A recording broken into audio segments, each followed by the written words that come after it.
বুঝলি শিষ্য, বড়দান মারতে হবে। এখানে মনে হয় গন্ধ পাচ্ছি। আরে ওস্তাদ, সবসময় সাপ মারলে তো হবে না, একটু মাঝে মাঝে অ্যানাকোন্ডা মারতে হয়। আরে এনা করে দেখলে আমার ভয় লাগে।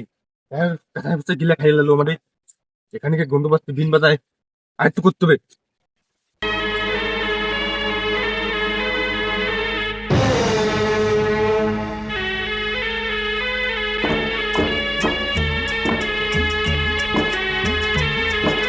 এই যে ধরছি।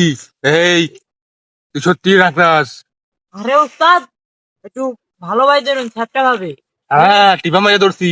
তোদের সুতুল না পারে। আর কামড় না যায়। এই লাড়া দিস না, লাড়া দিস না। ধরছি। এই ছুটিস না, লাড়া দিস না, লাড়া দিস না, লাড়া দিস না। এই তুই সত্যি করে নাকরাস। তোরে পাইছি আজকে আমি অনেক কল্পনার পরে। তোর মাথা পাক মারতেছে। আরে কি এর সাথে নাকরাজ মারাস? আমি তো এখানে প্রসাব করতে বসছিলাম। এই তুই মিথ্যা কথা কইস না। তোর গা দিয়ে গন্ধ বাড়ছে। আমি তো এইখানে একটা পাত দিছিলাম, এর জন্য গন্ধ বার হয়েছে। শিশু, এই জোলা ভিতর ঢুকো, গন্ধ শুকা, যাতে মাথায় মস্ত চলে আসে।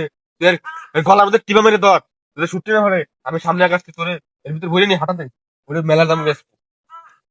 এই শিষ্য, ওই জন্য হাতের থেকে ছুটা না যায়। মেলা দিনে কল্পনা আমার। ওস্তাদ, রে যেটি টিউবার ধরে রাখছে, নাগরাজ তো পাইলাম, দুধরাজ তো পাইলাম না। ওস্তাদ, ওয়াল্লাহ, ওয়াল্লাহ, ওয়াল্লাহ, ওয়াগো,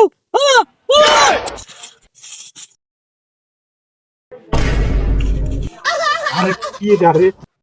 আরে আরে শিষ্য, গার ভরে এসে লাফাই পড়লে কে? আমি এখানে দুধ দুধের খোঁজ নিচ্ছি, তুমি এসে নাগরাজ কোন তুই চলে এসো। নাগরাজ নিয়ে আসো। আরে উস্তাদ, নাগরাজ তো এখন সাফ হয়ে গেছে, তাড়াতাড়ি পালাও। তাই